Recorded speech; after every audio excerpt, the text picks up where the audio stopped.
চূড়ান্ত পৰ্যায় পাইছেগৈ আপোনালোক সকলোকে আমি প্ৰতিবাদী কাৰ্যসূচীত অংশগ্ৰহণ কৰিবলৈ অনুৰোধ জনাইছো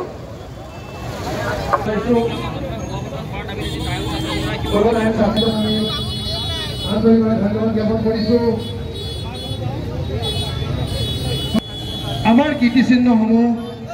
য'ত বেদখলমুক্ত হৈছে তাক বেদখলমুক্ত কৰিব লাগে আপোনালোকে হয়তো জানে এই সম্বলসমূহ বেদখলমুক্ত কৰি যমুনা উন্মুক্ত কৰিবৰ কাৰণে আমি আহ্বান জনাইছো অকল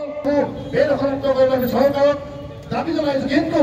আজি পৰ্যন্ত চৰকাৰে কিন্তু এই ক্ষেত্ৰত কোনো গুৰুত্ব প্ৰদান কৰা নাই সেয়েহে আমি আজি প্ৰতিষ্ঠিত নকৰে তেখেতক কামৰ পৰা আঁতৰাই নিদিয়ে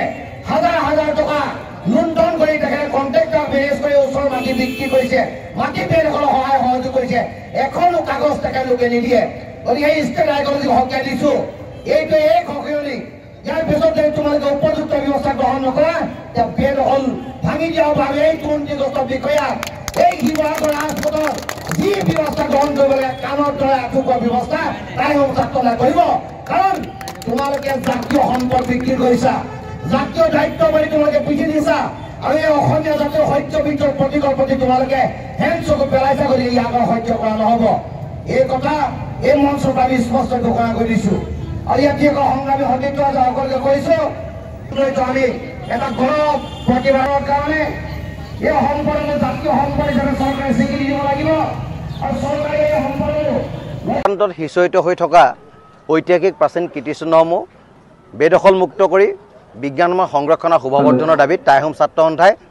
কেইবাবছৰ ধৰি আন্দোলন কৰি আছে আৰু আমি এতিয়াও আন্দোলন কৰিছো এতিয়ালৈকে চৰকাৰে এই সম্পদবিলাক বেদখলমুক্ত কৰি সম্পদবিলাকৰ সংৰক্ষণৰ উপযুক্ত ব্যৱস্থা গ্ৰহণ কৰা নাই যাৰ কাৰণে আজি টাই আহোম ছাত্ৰ সন্থাৰ কৰ্মীসকল ৰাজপথলৈ ওলাই আহিছোঁ আৰু চৰকাৰক দাবী উত্থাপন কৰিছোঁ খুব কম দিনৰ ভিতৰত শিৱসাগৰ ঐতিহাসিক যমুনা তলাতল ঘৰ ৰংগনাথ শিৱদৌল ফাগুৱা দলকে আদি কৰি যিবিলাক সম্পদ আছে এই সম্পদবিলাকৰ যদি বিজ্ঞানময় সংৰক্ষণ আৰু শুভবৰ্ধনৰ ব্যৱস্থা গ্ৰহণ নকৰে যে টাই আহোম ছাত্ৰ সন্থাই এক জংগী প্ৰতিবাদ কাৰ্যসূচী গ্ৰহণ কৰিব যিকোনো